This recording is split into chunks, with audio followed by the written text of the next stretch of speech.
గ్రామీణ యువతలో ప్రతిభ ప్రోత్సాహం కోసమే కేవీపీఎస్గా క్రికెట్ ట్రోఫీ నిర్వహించామని నాయకులు వెల్లడించారు. భారతదేశ దాస్య విముక్తికై కృషి చేసిన భారత రాజ్యాంగ నిర్మాత డాక్టర్ బాబాసాహెబ్ అంబేద్కర్ 134వ జయంతి మరియు ప్రపంచ సర్వమానవాళి శాంతి దూత త్యాగపు శుభ శుక్రవారంను పురస్కరించుకొని కేవీపీఎస్ సంతే కుడ్లూరు గ్రామ కమిటీ ఆధ్వర్యంలో క్రికెట్ ట్రోఫీని నిర్వహించామని కేవీపీఎస్ నాయకులు తెలియజేశారు. 20 టీంలు పాల్గొన్న ఈ ట్రోఫీలో విజేతలకు శనివారం బహుమతులు ప్రదానం చేశారు.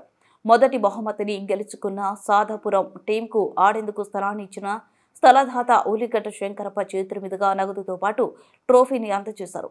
రెండవ బహుమతి గెలుచుకున్న సంతెకుడ్లూరు టీంకు గ్రామ సర్పంచ్ భర్త భీమేష్ చేతుల మీదుగా నగదుతో పాటు ట్రోఫీని అందజేశారు. కేవీపీఎస్ మండల ప్రధాన కార్యదర్శి బి తిక్కప్ప, కేవీపీఎస్ గ్రామ అధ్యక్ష కార్యదర్శులు పరమేష్, సిద్ధప్ప, ఆర్గనైజర్లు కోసి ఈరన్న, ఆటో ఈరన్న, రాము, భూమేష్, జీవరత్న, మహారాజు, వీరేష్, రాజకుమార్లు టీములను ప్రోత్సాహవంతంగా నడిపించారు.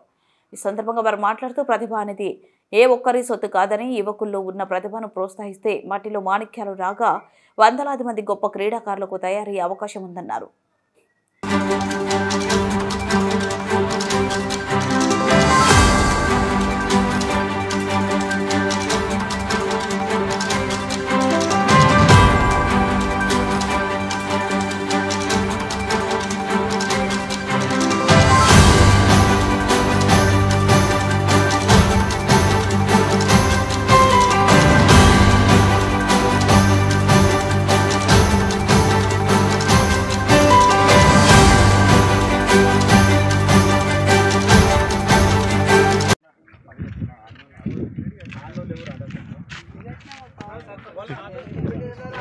ఊరికే నిలబెట్టినాంలా